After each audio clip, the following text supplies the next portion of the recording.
اللہ کرے کہ یہ پیغام لینے میں ہم کامیاب ہو جائیں. یہ امتحان آئیں گے، مشکل آئے، ابھی بھی ہو سکتا ہے کسی مشکل میں ہوں، کسی پریشانی میں ہوں، بیماری میں ہوں، قرضے میں ہوں، ٹینشن میں ہوں. کربلا والوں کو یاد کریں اور اللہ کی رضا پر راضی رہیں. ان اللہ مع الصابرین. انشاءاللہ اس کی رحمت ساتھ ہوگی، سب بہتر ہو جائے گا. اب چلتے ہیں ناظرین.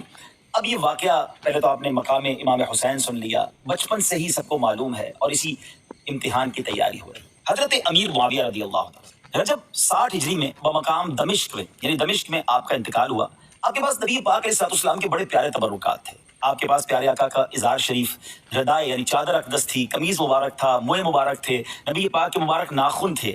اور آپ نے یہ وصیت کی تھی کہ مجھے نبی پاک علیہ السلام کی ازار شریف، نبی پاک کی چادر مبارک اور قمیض اقدس میں کفن دیا جائے، اور میرے ان اعضاء پر جن پر سجدہ کیا جاتا ہے پیارے آقا کے موئے مبارک اور ناخن کے تراشے رکھ دیے جائیں، اور مجھے ارحم الراحمین کے رحم و کرم پر چھوڑ دیا جائے.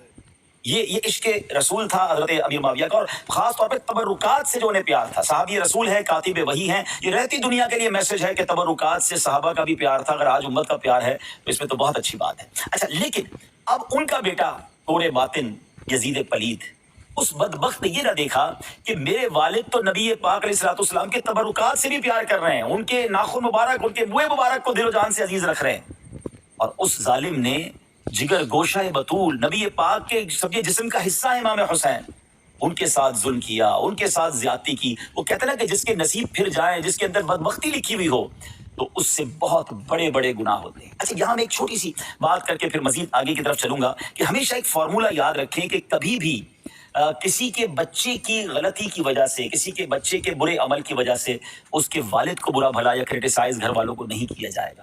اگر یہ فارمولہ بنا لیا جائے تو پھر تو حضرت آدم علیہ السلام اللہ کے نبی ہے نا. آپ کا ایک بیٹا یقیناً حابیل تھا جس کو قتل کیا گیا، مگر قتل کرنے والا کون تھا؟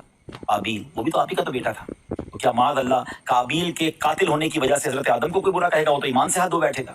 بالکل اسی طرح حضرت نوح علیہ السلام ہے، آپ کا ایک بیٹا اس مسلمان نہیں تھا.